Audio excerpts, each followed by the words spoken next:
ربي أوزعني ولا تعن علي، وانصرني ولا تنصر علي، وامكر لي ولا تمكر علي، واهدني ويسر لي الهدى إلي، وانصرني على من بغى علي. رب اجعلني لك شكارا، لك ذكارا، لك رهابا، لك مطواعا، إليك مخبتا أواها منيبا. رب تقبل توبتي واغسل حوبتي، واجب دعوتي وثبت حجتي، واهد قلبي وسدد لساني، واسأل سخيمة.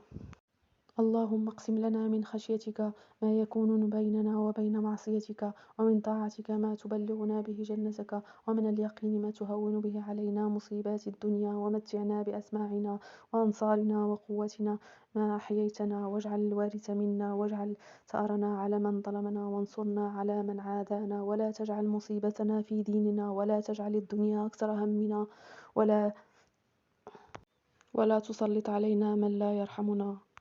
اللهم اقسم لنا من خشيتك ما يحول بيننا وبين معصيتك، ومن طاعتك ما تبلغنا به جنتك، ومن اليقين ما تهون به علينا مصيبات الدنيا، ومتعنا بأسماعنا وانصرنا وأبصارنا وقواتنا ما أحييتنا، واجعل الوارث منا، واجعل ثأرنا على من ظلمنا، وانصرنا على من عادانا، ولا تجعل مصيبتنا في ديننا، ولا تجعل الدنيا أكبر همنا، ولا مبلغ علمنا، ولا تسلط علينا من لا يرحمنا، يا رب العالمين. وصلى الله وسلم وبارك على سيدنا محمد وعلى آله وصحبه أجمعين.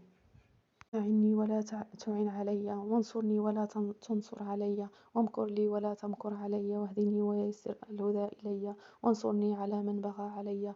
رب اجعلني لك شكارا، لك ذكارا، لك رهابا، لك مطواعا، إليك مخبتا أواها منيبا. رب تقبل توبتي واغسل حوبتي، واجب دعوتي وثبت حجتي، واهدي قلبي وسدد لساني، واسل السخيمة قلبي.